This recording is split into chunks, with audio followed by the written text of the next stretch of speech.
San Francisco de Asís por G. K. Chesterton. Las tres órdenes. Audios de Unidos en el amor a Jesús. En cierto sentido, indudablemente, dos hombres constituyen compañía y tres no. Pero también existe otro sentido según el cual tres constituyen compañía y cuatro no, como lo prueban una serie de figuras históricas y novelescas, moviéndose de tres en fondo, a la manera de los tres mosqueteros o de los tres soldados de Kipling. Pero existe todavía otro sentido diferente, según el cual cuatro hombres constituyen compañía y tres no, si usamos la palabra compañía en el sentido más vago de grupo o masa. Con el cuarto hombre entra la sombra de una multitud. El grupo ya no es de tres individuos, considerados solo individualmente. Aquella sombra del cuarto hombre cayó en la pequeña ermita de la Porciúncula cuando uno fue llamado Egidio, con aspecto de pobre trabajador, fue invitado por San Francisco a entrar. Se sumó sin dificultad al mercader y al canónigo, que ya se habían convertido en compañeros de Francisco. Pero con su llegada se atravesó una frontera invisible, pues debió de advertirse entonces que el aumento de aquel pequeño grupo se había convertido potencialmente en infinito, o al menos que su contorno sería ya siempre indefinido. Debió de ser por el tiempo de aquella transición, cuando Francisco tuvo otro de sus sueños lleno de voces. Pero ahora las voces eran clamor de lenguas de todas las naciones, franceses e italianos, ingleses y españoles y alemanes, proclamando la gloria de Dios en su propia lengua, como en un nuevo Pentecostés y en una Babel más venturosa. Antes de describir las primeras gestiones del santo para organizar su grupo, es conveniente dar una idea, aunque somera, de cómo el santo concebía lo que su grupo debía ser. No llamó monjes a sus seguidores y no resulta claro, al menos por aquel entonces, que mantuviera el propósito de que lo fuesen. Les dio un nombre que suele traducirse por frailes menores, pero nos acercaremos más a la atmósfera de su mentalidad si lo traducimos casi literalmente así: hermanitos. Probablemente ya había entonces resuelto que hiciesen los tres votos de pobreza, castidad y obediencia que siempre constituyeron la característica del monje. Ahora bien, parece que no temía tanto la idea de monje como la de sacerdote secular. Temía que las grandes magistraturas espirituales que daban aún a sus titulares más santos por lo menos una especie de orgullo impersonal y corporativo, implicaría un elemento de pomposidad que malograría su extremada y casi extravagante sencilla versión de la vida humilde. Pero la suprema diferencia entre su disciplina y la del antiguo sistema monástico estriba, naturalmente, en la idea de que los monjes debían convertirse en emigrantes y casi nómadas en vez de ser sedentarios.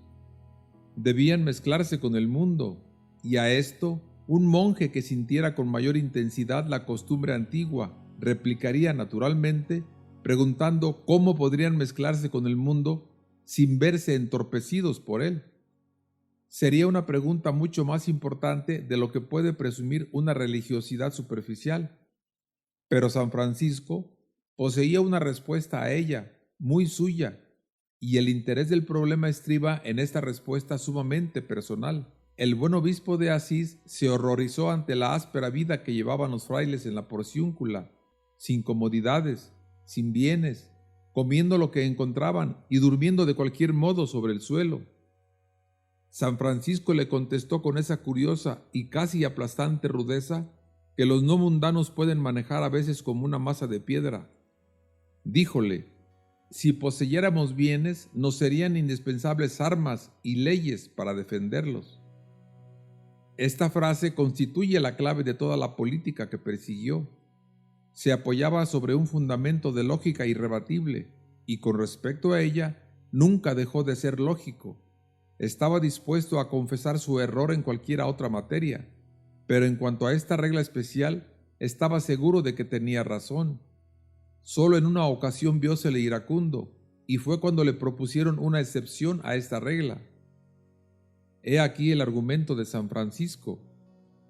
El hombre elegido debe ir por todas partes y con gentes de cualquier condición, aun de las peores, mientras nada exista en él por donde puedan asirle. Si tuviese ataduras o necesidades terrenas como los hombres corrientes, se convertiría en hombre corriente. San Francisco era al menos capaz de tener en menor estima a los hombres corrientes por el hecho de serlo. Su afecto y admiración por ellos es muy probable que nunca sean igualados. Pero, por razón de su especial propósito de conmover al mundo con un nuevo entusiasmo espiritual, vio con claridad lógica, opuesta precisamente a la claridad fanática o sentimental, que los frailes no debían convertirse en hombres corrientes, que la sal no debía perder su sabor propio ni al mezclarse con el alimento cotidiano de la humana naturaleza, y la diferencia entre un fraile y un hombre corriente estaba en realidad en que el fraile gozaba de libertad mayor. Era necesario que se viese libre del claustro, pero importaba todavía más que se viese libre del mundo. Es cosa de alto sentido común decir que en cierto aspecto el hombre corriente no puede o no debiera verse libre del mundo. El mundo feudal, especialmente, era un sistema laberíntico de dependencias, pero no solo el mundo feudal engendró al mundo medieval, sino que el mundo medieval engendró al mundo entero, y el mundo entero está lleno de ese hecho de las dependencias sociales. La vida de familia, tanto como la vida feudal, es por naturaleza un sistema de dependencias. Los sindicatos modernos, tanto como las antiguas corporaciones, son interdependientes con objeto de ser independientes de los demás. En la vida medieval, como en la moderna, donde existen tales limitaciones en beneficio de la libertad, hay en estas un elemento considerable de azar. Son en parte fruto de las circunstancias, a veces resultado casi inevitable de ellas. Así, el siglo XII había sido la época de los votos, y la actitud feudal del voto encerraba algo de relativa libertad, ya que nadie exigiría voto a los esclavos ni a los azadones. Prácticamente, un hombre partía entonces a la guerra para defender a la antigua casa de la columna, o seguía en pos de algún príncipe militar, en gran parte porque había nacido en determinada ciudad o campiña. Pero nadie debía obedecer al pequeño Francisco, el del viejo hábito pardo, sino por libre voluntad. El que esto hiciera quedaba relativamente libre aún en sus mismas relaciones con el jefe elegido, comparándose con el mundo que le rodeaba. Debía ser obediente, pero no dependiente, y era tan libre como el viento, casi exageradamente libre en relación con el mundo que le circundaba. Aquel mundo, según ya hemos observado, era una red de formas feudales y familiares y de otras formas de dependencia. La idea global de San Francisco consistía en que los frailes fuesen como peces que pueden entrar y salir libremente de la red.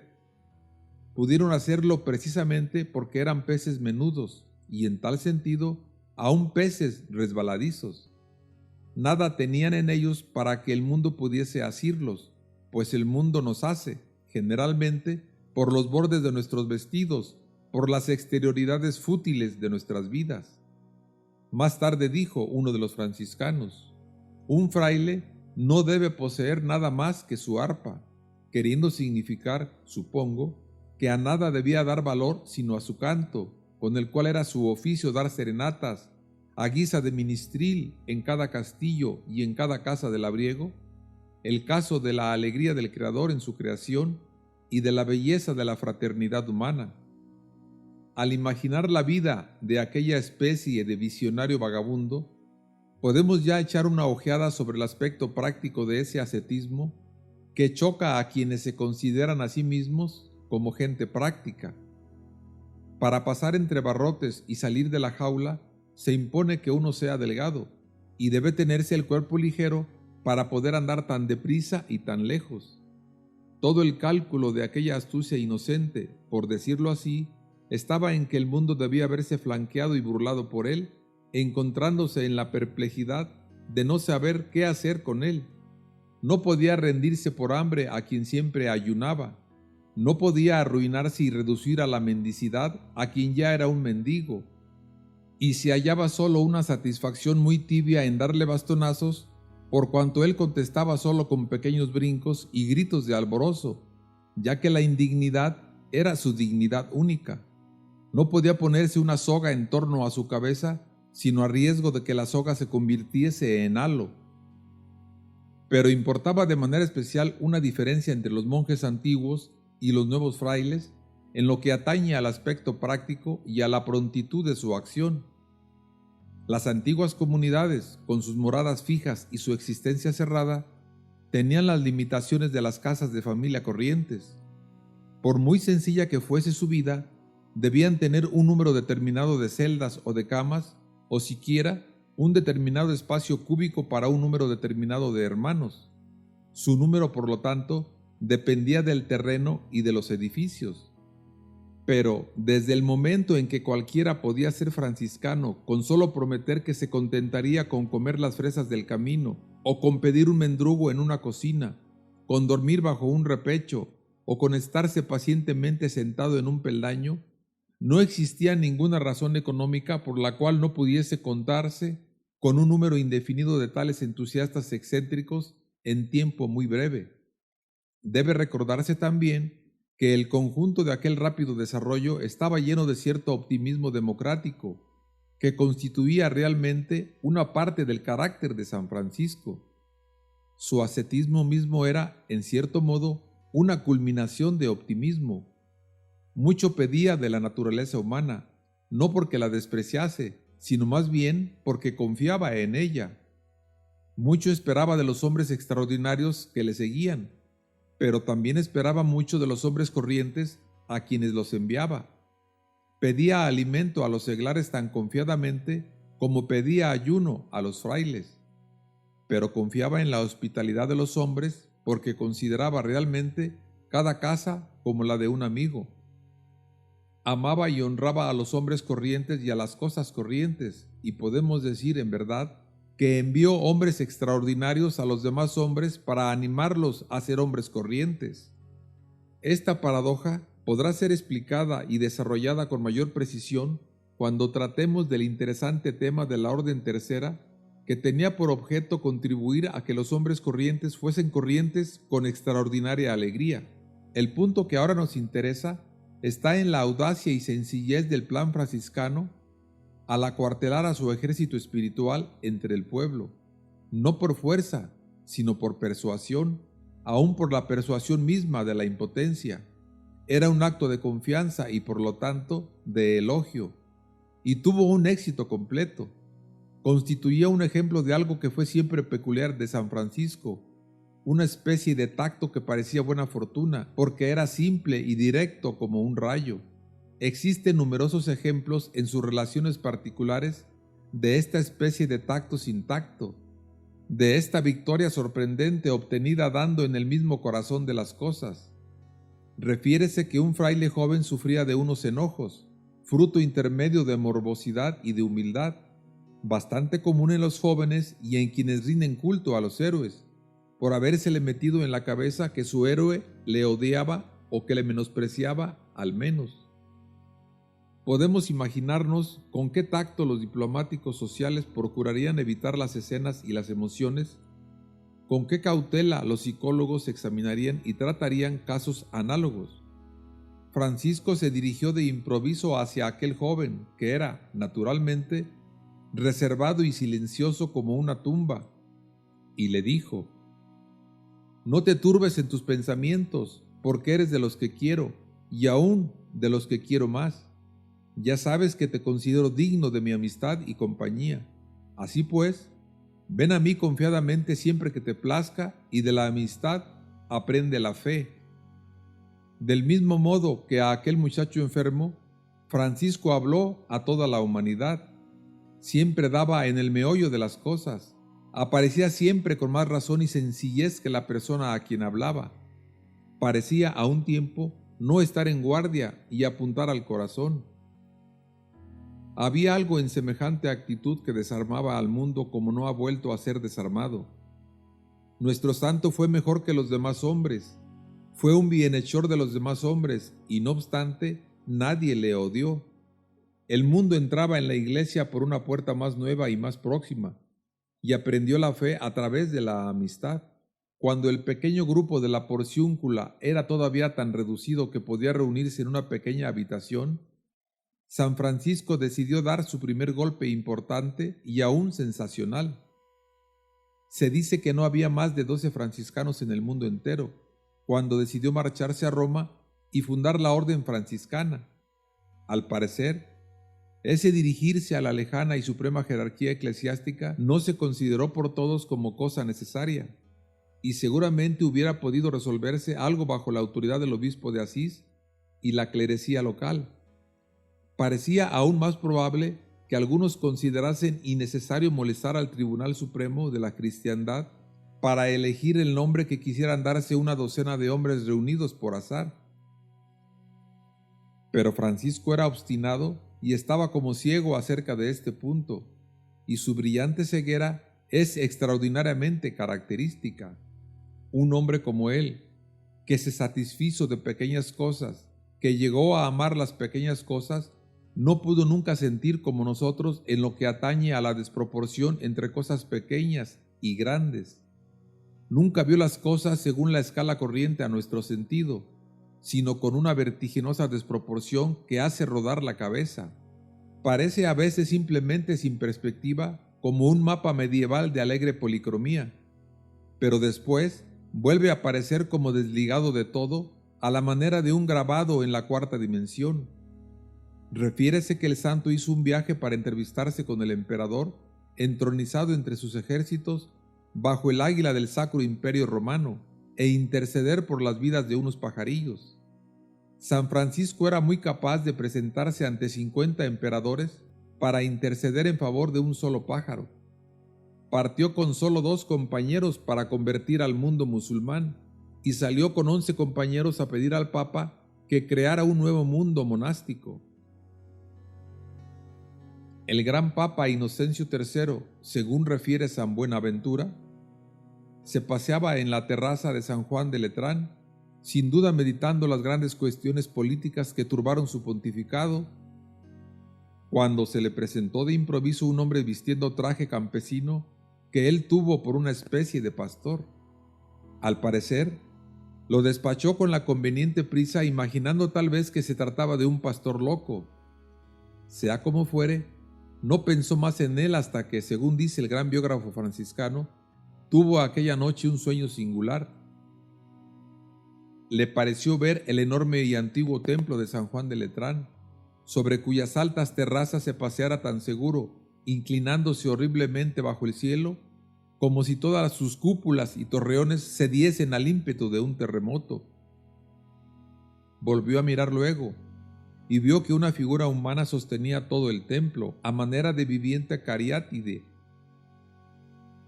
Y aquella era la figura del pastor o campesino harapiento a quien volviera la espalda en la terraza. Tanto si ello fue imagen como si fue realidad, constituye un símbolo muy exacto de la simplicidad brusca con que Francisco conquistó la atención y el favor de Roma. Según parece, su primer amigo fue el cardenal Giovanni di San Paolo, que habló en favor del ideal franciscano ante un cónclave de cardenales convocado al efecto. Es interesante observar que las dudas que dicho ideal suscitó fueron, principalmente, acerca de si la regla era demasiado áspera para la humanidad, pues la Iglesia Católica está siempre en vela contra el ascetismo excesivo y sus peligros. Al decir que era excesivamente áspera, quisieron significar probablemente que era excesivamente peligrosa, ya que lo que distingue aquella innovación con relación a las instituciones monásticas más antiguas es cierto elemento que no puede llamarse más que peligro. En cierto sentido, el fraile era lo más opuesto al monje. El valor del antiguo sistema monástico radicaba en que el sistema fue no solo un descanso moral, sino un descanso económico. De aquel reposo nacieron las obras que el mundo nunca agradecerá bastante: la conservación de los clásicos, la iniciación del arte gótico, los proyectos científicos y filosóficos, los manuscritos iluminados y los cristales policromos. Era rasgo característico del monje el tener resuelto su problema económico. Sabía dónde encontrar su cena, aunque fuese una cena muy frugal, pero lo característico en un fraile era que no sabía dónde encontrar su cena. Siempre existía para él la posibilidad de no encontrarla. Había en ello algo novelesco, como para los gitanos o los aventureros, pero había también algo de tragedia posible, como para el vagabundo o el jornalero eventual. Así pues, los cardenales del siglo XIII moviéronse a compasión ante aquel puñado de hombres que por libre voluntad elegían un estado del que los mendigos del siglo XX se ven arrancados por la fría coerción policíaca. El cardenal San Paulo, según parece, argumentó de este modo: podía tratarse de una vida áspera, pero al fin y al cabo era a la que el Evangelio describía como ideal. Señalad todas las limitaciones que juzguéis prudentes o humanas a este ideal, pero no vayáis a decir que los hombres no alcanzarán dicho ideal si pueden alcanzarlo. Veremos la importancia de esta argumentación cuando lleguemos a aquel aspecto más elevado de la vida de San Francisco que puede llamarse la imitación de Cristo. El resultado de la discusión fue que el Papa concedió su aprobación verbal al proyecto, prometiendo una ratificación definitiva si el movimiento alcanzaba dimensiones más considerables. Es probable que Inocencio, que no era hombre de mentalidad ordinaria, abrigase muy pocas dudas acerca de aquel desarrollo ulterior. Pero sea como fuere, si dudas tuvo, no pudo tenerlas mucho tiempo. El periodo inmediato de la historia de la orden es simplemente la descripción de nuevas multitudes agrupándose en torno de su estandarte, y como ya hemos observado, una vez iniciado el desarrollo de la orden, podía ir aumentando con rapidez mucho mayor que cualquier otro tipo de asociación que requiriese fondos corrientes y edificios públicos. Ya la vuelta de los 12 primeros frailes, después de la audiencia pontificia, parece que constituyó como una procesión triunfal. Se refiere que especialmente en cierto lugar salió la población entera de una ciudad con hombres, mujeres y niños abandonando sus tareas, riquezas y viviendas, y solicitó ser admitida inmediatamente en el ejército de Dios. Según esta anécdota, fue entonces cuando San Francisco vislumbró, por vez primera, la idea de la tercera orden que permitiese compartir el movimiento franciscano sin abandonar las moradas y costumbres de la humanidad normal. De momento, importa más considerar este hecho como un ejemplo del tumulto de conversión que llenaba ya todos los caminos de Italia.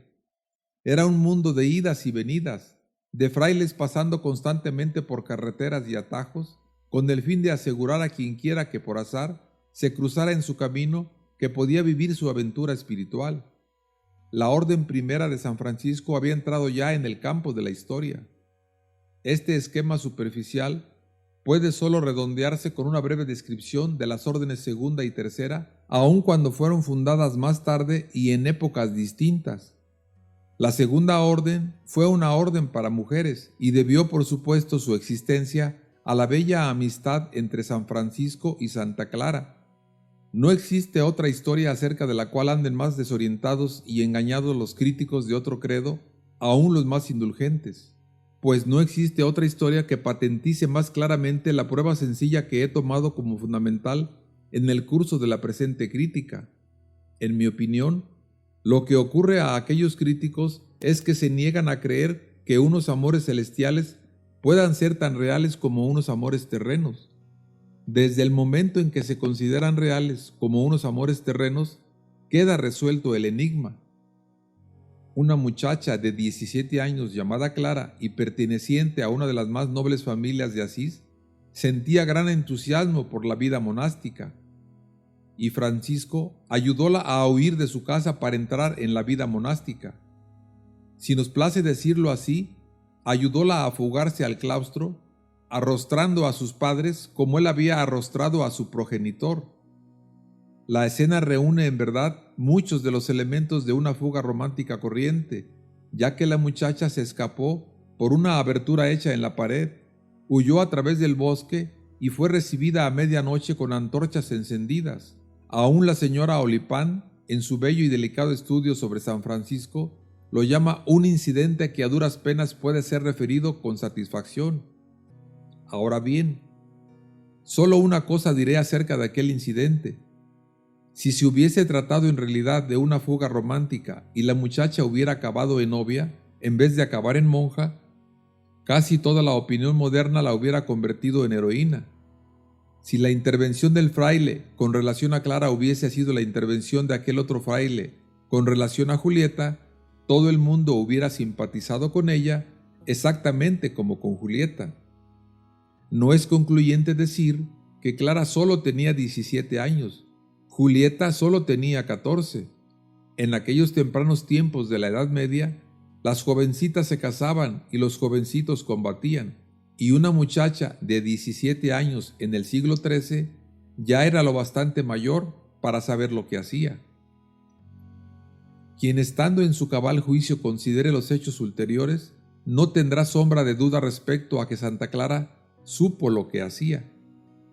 Pero el punto importante, de momento, está en que el romanticismo moderno aprueba que se arrostre la voluntad paterna cuando se hace en nombre del amor romántico, pues sabe que el amor romántico es una realidad, pero ignora que el amor divino lo sea.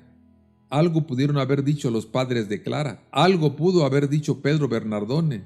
Del mismo modo, mucho hubieran podido decir los Montesco o los Capuleto, pero el mundo moderno no quiere que lo digan ni decirlo. El hecho es que tan pronto como admitimos, siquiera a guisa de hipótesis momentánea, lo que San Francisco y Santa Clara admitieron siempre como cosa absoluta, o sea, que existe una directa relación con Dios más gloriosa que cualquier romanticismo, la historia de la fuga de Santa Clara se convierte simplemente en romance felizmente terminado, y San Francisco es el San Jorge o el caballero andante que le da su desenlace feliz.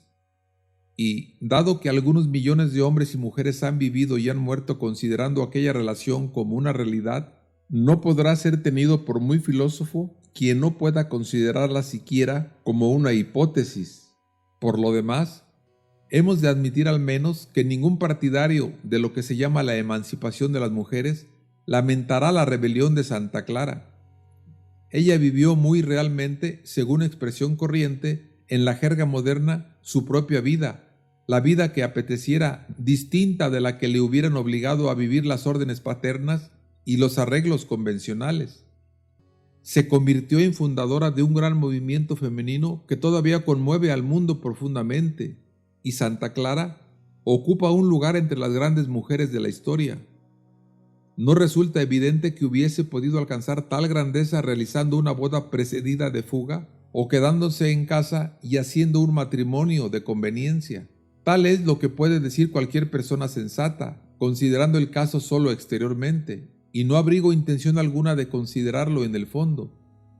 Si puedo dudar con razón de que yo sea digno de escribir una sola palabra acerca de San Francisco, necesitaré ciertamente de palabras mejores que las mías para hablar de la amistad entre San Francisco y Santa Clara. He observado a menudo que los misterios de esta historia se expresan mejor simbólicamente en ciertas actitudes y ademanes silenciosos, y no conozco símbolo mejor que el que halló muy felizmente la leyenda popular cuando refiere que una noche los habitantes de Asís, viendo un gran resplandor, imaginaron que los árboles y el convento eran presa de las llamas y salieron a toda prisa para apagar el incendio.